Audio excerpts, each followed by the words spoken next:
Hello everyone. BA BSc mathematics discrete mathematics में हम आगे जो टॉपिक करेंगे वो है एंटी सिमेट्रिक रिलेशन। कल जो हमने रिलेशंस किए थे आई होप कि आपको समझ आ गए होंगे। तो उसके बाद अब हम नेक्स्ट टॉपिक जो स्टार्ट कर रहे हैं वो है anti symmetric relation. Anti symmetric relation. अब एंटी सिमेट्रिक रिलेशन क्या चीज़ है? Relation R on set A is called an anti symmetric relation. कोई रिलेशन आर है मेरे पास ऑन ए, रिलेशन आर को सेट ए पर हम एंटी सिमेट्रिक कब बोलेंगे? जैसे anti symmetric relation if A related to B and B related to A implies that तो क्या होगा कि A is equal to B. हमारे पास कोई रिलेशन आर है वो सेट ए पर है, हम उसको एंटी सिमेट्रिक रिलेशन कब बोल सकते हैं? जब तुम्हारा जो ए है, ए एलिमेंट है वो रिलेटेड होगा बी के और बी एलिमेंट रिलेटेड होगा ए के। ठीक है, इम्प्लाइज दैट क्या होगा कि ए और बी बराबर होंगे दोनों। तो ये हमारे पास एंटी सिमेट्रिक की एक डेफिनेशन है। एग्जाम्पल हम लेके चलते हैं, इसमें एग्जाम्पल से प्रॉपरली समझ आ जाएगा। हम इसमें लेट करते हैं कोई एक set, let A is equal to 1, 2, 3। ये हमारे पास सेट ए है और फिर हम एक रिलेशन मानेंगे। रिलेशन मेरे पास है जैसे कि 1, 1, 1, 2, 2, 1 is a relation on set ए। ये मेरे पास रिलेशन है और ये सेट है।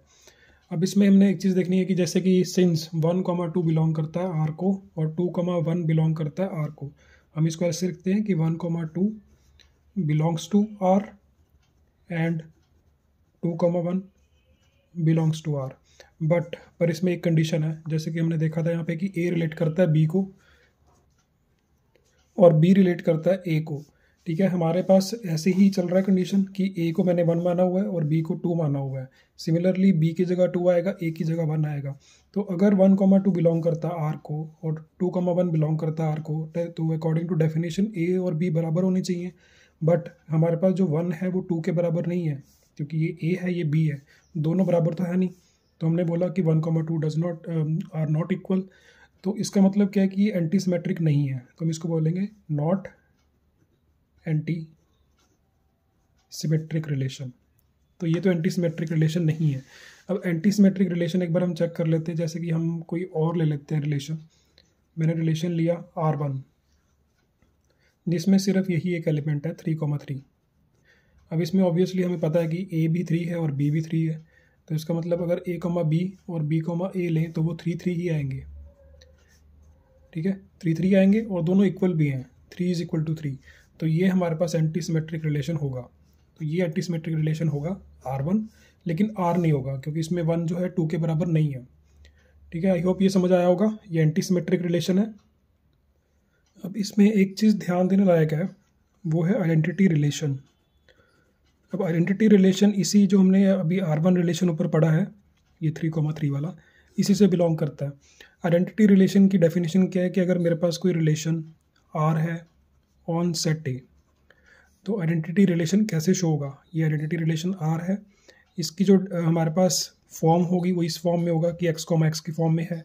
ठीक है, for every x belonging to capital A, कि हमारा जो x निकला है वो a से निकाला गया है और उसकी जो फॉर्म होगी वो x, x की फॉर्म होगी, जैसे कि ये। तो एक आइडेंटिटी रिलेशन बन जाता है और ये जो आइडेंटिटी रिलेशन होता है ये सिमेट्रिक भी होता है as well as anti symmetric भी होगा। ठीक है, तो ये सिमेट्रिक भी होगा और as well as anti symmetric भी होगा। अब इसका एक एग्जांपल और लेके चलते हैं। मैंने कोई सेट ए लिया जिसमें एलिमेंट्स है 1, 2, 3 और उसमें मैंने एक आइडेंटिटी रिलेशन बोला कि मैंने इसको IR से शो किया है आइडेंटिटी रिलेशन। तो इसमें जो एलिमेंट्स होंगे वो होंगे 1, 1, 2, 2 और 3, 3। ये इसमें आइडेंटिटी रिलेशंस है। हमने ऊपर भी डेफिनेशन पढ़ी है कि इस फॉर्म में होगा, तो वो इसी फॉर्म में है सभी एलिमेंट्स। ठीक है, तो यहाँ से हमें साफ साफ हम देख के बता सकते हैं कि ये जो है सिमेट्रिक भी है as well as anti symmetric भी है, एंटी सिमेट्रिक रिलेशन। ठीक है, इजी चीज़ है ये वाली, आइडेंटिटी रिलेशन और एंटी सिमेट्रिक। अब नेक्स्ट जो हम टॉपिक कर रहे हैं वो इक्विवेलेंस रिलेशन। इक्विवेलेंस रिलेशन की डेफिनेशन अगर हम रीड करें तो वो है relation R on set A. फिर से हम कोई रिलेशन आर ले रहे हैं, ऑन सेट ए लिया जाएगा ये। इसको हम इक्विवेलेंस रिलेशन कब बोलेंगे? ये जो रिलेशन आर मैंने सेट ए पर लिया है, इसको मैं इक्विवेलेंस रिलेशन कब बोलूँगा? जब रिलेशन आर जो होगा वो रिफ्लेक्सिव भी होगा, ठीक है, रिफ्लेक्सिव भी होगा, जो हमने पहले पढ़े हुए हैं, कल ही रीड किए हैं हमने। सिमेट्रिक भी होगा, एज वेल एज ट्रांजिटिव भी होगा। जो हमने कल तीनों रिलेशंस पढ़े हैं, अगर वो तीनों रिलेशंस एक ही रिलेशन में सेटिस्फाई हो जाते हैं तो हम उसको बोलते हैं इक्विवेलेंस रिलेशन, ठीक है। अब इसको एग्जांपल के थ्रू समझते हैं। एग्जांपल मेरे पास क्या है कि हमारे पास कोई दो ट्राइंगल्स हैं, ट्राइंगल 1 और ट्राइंगल 2। ये मेरे पास दो ट्राइंगल्स हैं इन एक्स। मैंने कोई एक्स सेट लिया है, उसमें मेरे पास जो थी दो ट्राइंगल्स थी। डेफिनेशन हमें क्या दी हुई है? हमें डिफाइन करना है इसको। Define triangle 1 related to triangle 2 if triangle 1 and triangle 2 are congruent triangles, are congruent triangles. अब देखो हमें इसमें ना इक्विवेलेंस रिलेशन बताना है। तो हमारे पास दो ट्राइंगल्स है जो सेट एक्स से निकाली गई हैं, और ट्राइंगल 1 रिलेट कैसे करेगा? हमें रिलेशन की डेफिनेशन दी हुई है कि हमें इसको रिलेट कैसे करवाना है। हमें रिलेशन ऐसे करवाना है कि दोनों ट्राइंगल्स कॉन्ग्रेंट है। अब इसमें सबसे फर्स्ट हम लेके चलेंगे रिफ्लेक्सिव, कि हमें रिफ्लेक्सिव कैसे प्रूव करवाना है। रिफ्लेक्सिव के लिए क्या होता है? हमें दो सेम एलिमेंट्स लेने होते हैं। अब इस टाइम मेरे पास जो सेट एक्स है, इसमें मेरे पास ट्राइंगल्स है, ट्राइंगल 1 एंड ट्राइंगल 2, ठीक है। मेरे पास दो ट्राइंगल्स है, ट्राइंगल्स ही हैं इसमें, 1 2 3 4 भी हो सकती हैं इसमें। तो रिफ्लेक्सिव में क्या होगा? हमें सेम ट्राइंगल्स लेनी है। अब क्योंकि एक ट्राइंगल दूसरे के कॉन्ग्रेंट है, रिलेशन यही है कि एक ट्राइंगल दूसरे के कॉन्ग्रेंट है, तो इसका मतलब क्या है कि जो अगर मैं सेम ट्राइंगल्स लूँ, मतलब सिर्फ मैंने एक ट्राइंगल ले लिया, वो रिलेट करती है दूसरे ट्राइंगल को, ठीक है। For each triangle in x, मुझे पता है कि मैं एक्स में से जितने भी ट्राइंगल्स निकालूंगा वो सभी कॉन्ग्रेंट ट्राइंगल्स हैं। तो अगर मैंने कोई सेम ट्राइंगल्स ले ली, ठीक है, तो वो भी एग्जिस्ट करेंगी, क्योंकि रिलेशन तो उसमें भी सेटिस्फाई होता है, एक ट्राइंगल दूसरे के कॉन्ग्रेंट है। तो यहाँ पे रिफ्लेक्सिव प्रूव हो गया कि रिफ्लेक्सिव है। उसके बाद सिमेट्रिक की बात आती है। अब सिमेट्रिक में क्या करना है? हमें कोई दो एलिमेंट्स लेने हैं एक्स में से। तो मैंने ट्राइंगल 1 और ट्राइंगल 2 लिया, मैंने बोला कि बिलोंग करता है सेट एक्स को। तो ट्राइंगल 1 रिलेट करेगी ट्राइंगल 2 को, ठीक है। उससे हम क्या बोल सकते हैं कि ट्राइंगल 1 रिलेट करेगा ट्राइंगल 2 को। यहाँ से क्या पता चल रहा है कि ट्राइंगल 1 जो है वो कॉन्ग्रेंट है ट्राइंगल 2 के। जब ट्राइंगल 1 ट्राइंगल 2 के कॉन्ग्रेंट है, इट मीन्स कि ट्राइंगल 2 भी 1 के कॉन्ग्रेंट होगी, ठीक है। सिंपल सी बात है वाली। तो यहाँ पे लिखेंगे हम therefore triangle 2 is also congruent to triangle 1। तो यहाँ पे हमने इसमें क्या प्रूव कर दिया कि सिमेट्रिक भी है। सिमेट्रिक में हमें क्या प्रूव करना होता है कि अगर ए कॉमा बी बिलोंग करता है रिलेशन को, तो बी कॉमा ए भी सेटिस्फाई होना चाहिए, ठीक है। जैसे वो सेटिस्फाई हो जाता है तो सिमेट्रिक भी प्रूव हो जाएगा। थर्ड हमारे पास है ट्रांजिटिव। अब ट्रांजिटिव में आपको याद होगा कि हमें 3 एलिमेंट्स लेने होते हैं। एक बार आपको मैं रिवाइज करवा देता हूँ। ट्रांजिटिव के लिए क्या होता है कि हमें 3 एलिमेंट्स लेने होते हैं अपने सेट में से। अगर ए रिलेट करता है बी को और बी रिलेट करता है सी को, तो इट मीन्स कि ए भी सी को रिलेट करना चाहिए, ठीक है। ये हमारे पास डेफिनेशन होती है। तो इसमें हम कैसे अप्लाई करेंगे कि मान लो ट्राइंगल 1, ट्राइंगल 2 और ट्राइंगल 3, मैंने 3 ट्राइंगल्स ले ली, ये बिलोंग करते हैं एक्स को, ठीक है। एक्स मेरे पास सेट था, तो मैंने बोला कि मान लिया कि ट्राइंगल 1 2 और 3 बिलोंग करते हैं एक्स को। तो अकॉर्डिंग टू रिलेशन क्या होगा? ट्राइंगल 1 रिलेट करेगा ट्राइंगल 2 को, ठीक है। यहाँ से क्या प्रूव होता है कि ट्राइंगल 1 कॉन्ग्रेंट है ट्राइंगल 2 से, और ट्राइंगल 2 जो है वो रिलेट करेगी ट्राइंगल 3 से। तो इसमें रिलेशन के अकॉर्डिंग क्या होगा कि ट्राइंगल 2 कॉन्ग्रेंट होगा ट्राइंगल 3 के। अब एक चीज़ देखने वाली है कि अगर ट्राइंगल 1 ये फर्स्ट ट्राइंगल है, ये सेकंड ट्राइंगल है और ये थर्ड ट्राइंगल है, अगर फर्स्ट वाली कॉन्ग्रेंट है सेकंड के और सेकंड वाली कॉन्ग्रेंट है थर्ड के, तो ऑब्वियसली बात है कि अगर तीनों ही कॉन्ग्रेंट है आपस में, इसका मतलब फर्स्ट जो है वो थर्ड से भी कॉन्ग्रेंट प्रूव होगी। तो हम बोलेंगे therefore triangle 1 is also congruent to triangle 3, ठीक है। यहाँ से हमने ट्रांजिटिव भी प्रूव कर दिया है। Therefore it is also transitive. Transitive prove हो गया। अब ट्रांजिटिव, रिफ्लेक्सिव, सिमेट्रिक और ट्रांजिटिव हमने तीनों प्रूव कर दिए हैं। अब इसमें क्योंकि हम यहाँ पे हम लिखेंगे so R is reflexive, symmetric and transitive, therefore R is an equivalence relation. तो ये मेरे पास इक्विवेलेंस रिलेशन आ जाता है, ठीक है। तो यहाँ से हमने प्रूव कर दिया कि इक्विवेलेंस रिलेशन है। और आगे हम सेट भी लिखेंगे ऑन एक्स कि एक्स सेट पे इक्विवेलेंस रिलेशन है। नाउ नेक्स्ट टॉपिक है inverse of a relation. Inverse of a relation बहुत सिंपल सा टॉपिक है ये। इनवर्स ऑफ रिलेशन, पहली बात तो हम इनवर्स ऑफ रिलेशन को शो कैसे करते हैं, आर के ऊपर इनवर्स लग, तो इसको हम शो करते हैं आर इनवर्स से। ये इनवर्स ऑफ रिलेशन होता है। इसमें करना क्या होता है हमें कि इंटरचेंज करने फर्स्ट और सेकंड कंपोनेंट्स। अब अभी तक हमने जो देखी है रिलेशंस में हमारे पास एलिमेंट्स कुछ इस फॉर्म में आते हैं, ए और बी की फॉर्म में, ठीक है। तो इन्वर्स में क्या होगा कि फर्स्ट ये इसका फर्स्ट कंपोनेंट होता है, सेकंड कंपोनेंट होता है। इन्वर्स में क्या होगा कि ये दोनों इंटरचेंज हो जाएंगे, मतलब बी कोमा ए बन जाएगा इन्वर्स में। तो आर इन्वर्स की वैल्यू क्या होगी, बी कोमा ए। बहुत सिंपल सा टॉपिक है। अब इसको हम शो कैसे करेंगे, जैसे कि R inverse is equal to कि A comma B such that वो बन जाएगा बी कोमा ए।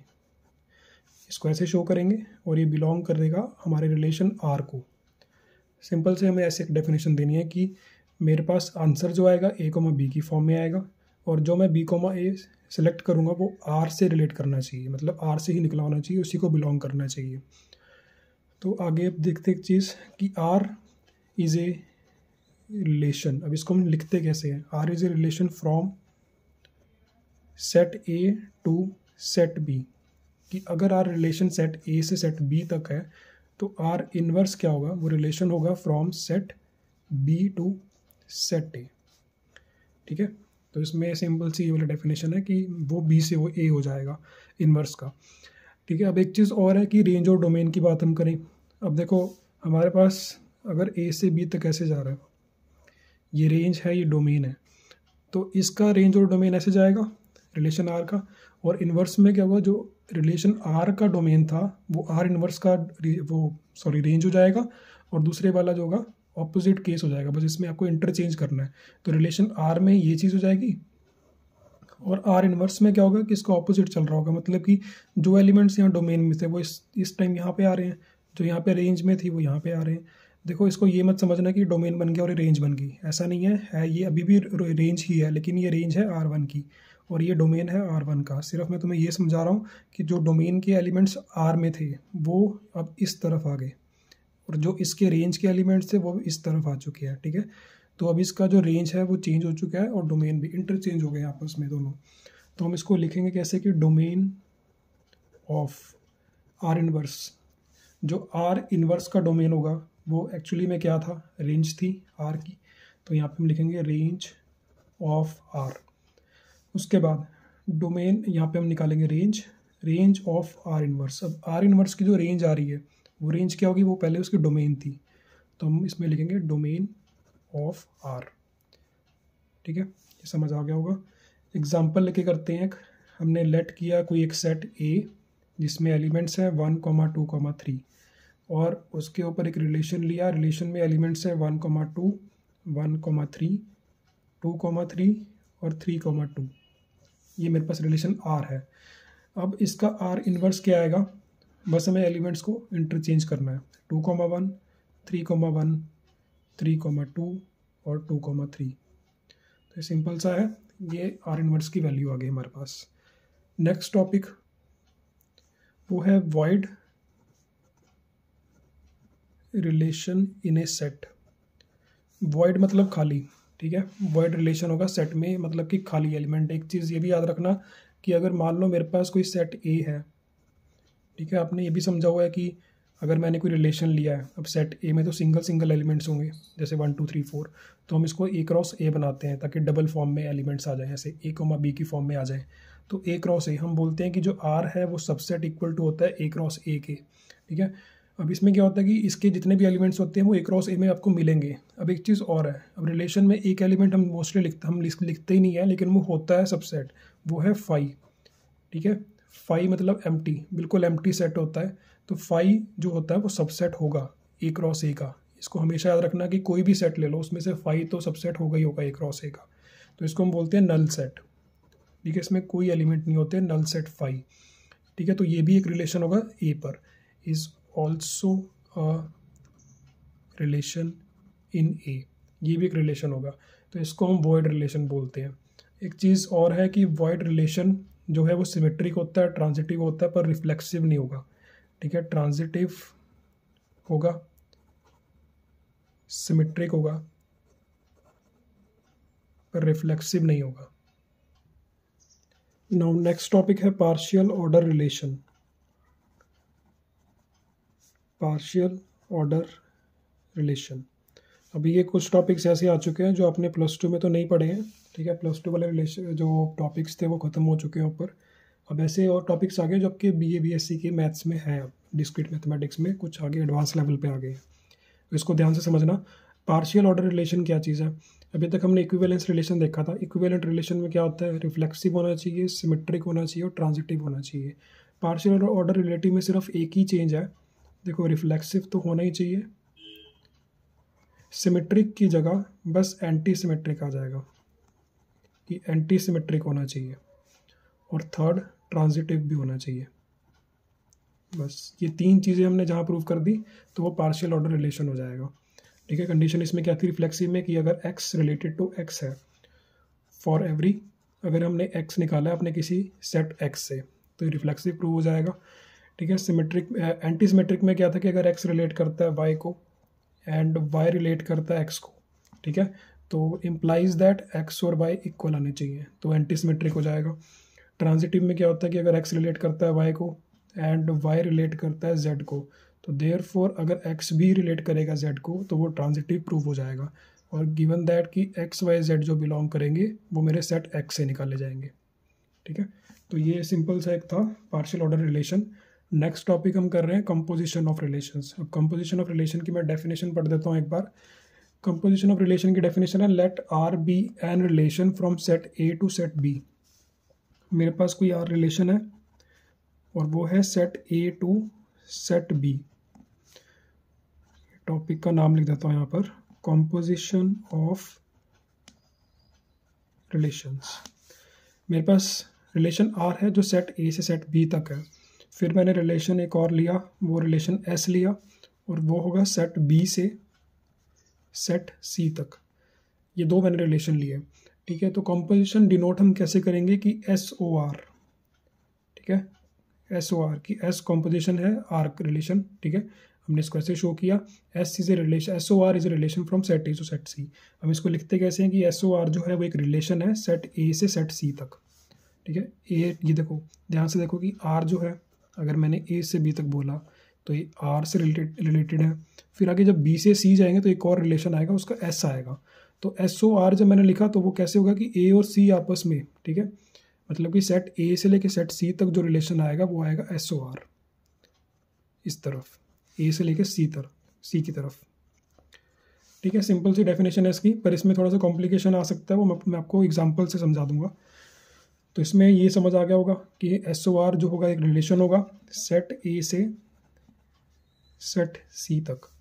अब इसकी डेफिनेशन हम कैसे लिखेंगे, इसको शो कैसे करेंगे, तो SOR is equal to, example हमने ऐसे लिया है कि अगर मान लो ABC हमने लिया, ठीक है, तो हमारे पास AB और BC है, तो हमें ये प्रूव करना है कि A और C का एक रिलेशन बनेगा आपस में। तो यहाँ पे हम लिखेंगे कि इसकी फॉर्म होगी A और C की फॉर्म में, सच दैट, ठीक है, B बिलोंग करता है कैपिटल B को, फॉर विच A, B जो है वो बिलोंग करेंगे रिलेशन R को, और B, C बिलोंग करेंगे रिलेशन S को। तो एक सिंपल इसकी डेफिनेशन है वाली, इसको हम ऐसे शो करते हैं। ठीक है, इसको ऐसे डिनोट किया जाता है। अब इसके जो एग्जांपल्स हैं, इसके बाद कुछ थ्योरम्स भी हैं इस टॉपिक की, तो मैं आपको वो नेक्स्ट वीडियो में करवाऊंगा। Thank you.